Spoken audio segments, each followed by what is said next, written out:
نصیر آباد میں امن و امان کی بگڑتی ہوئی صورتحال کے خلاف انجمن تاجران کی جانب سے احتجاجی ریلی کے بعد شہر میں شٹر ڈاؤن ہڑتال کی گئی، جس کے باعث تمام چھوٹے اور بڑے کاروباری مراکز بند رہے۔ تاجروں نے اپنے شدید تحفظات کا اظہار کرتے ہوئے کہا کہ شہر میں چوری اور ڈکیتی کی وارداتوں میں مسلسل اضافہ ہو رہا ہے، جبکہ خاص طور پر تاجر برادری کو نشانہ بنایا جا رہا ہے۔ اس سے کاروباری حلقوں میں شدید خوف کی فضا پیدا ہو گئی ہے۔ مزید اس حوالے سے تاجروں نے وش نیوز سے بات چیت کرتے ہوئے کہا، احتجاجی ریلی کے بعد ہماری انجمن تاجروں کی قائدین نے طے کیا کہ آج شٹر ڈاؤن ہوگی، آج تمام کاروبار بند ہے اور یہاں پر احتجاجی کیمپ ہم نے لگایا ہوا ہے۔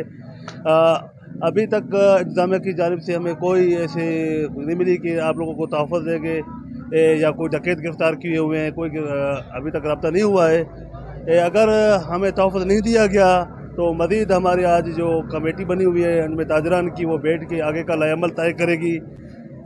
جب تک ہمیں تحفظ نہیں دیا جائے گا، ہم ہو سکتا ہے آگے کوئی پلان بنائیں۔ آج کے دن تو یہ شٹر ڈاؤن ہے، ہو سکتا ہے اس کے بعد ہم روڈ بند پر جائیں، ہو سکتا ہے ڈی آئی جی آفس کے آگے دھرنا دیں، وہ بیٹھ کے ہم طے کریں گے کہ کیا کرنا ہے۔ تاجروں نے حکومت بلوچستان اور آئی جی پولیس بلوچستان سے مطالبہ کیا کہ ڈیرہ مراد جمالی سمیت نصیر آباد میں فوری امن و امان بحال کیا جائے، پولیس گشت بڑھایا جائے اور ڈکیتی اور چوری کی وارداتوں میں ملوث عناصر کے خلاف سخت کارروائی کر کے شہریوں اور تاجروں کو خصوصی تحفظ فراہم کیا جائے۔ کیمرہ مین معشوق رند کے ساتھ ریاض بلوچ، وش نیوز، نصیر آباد۔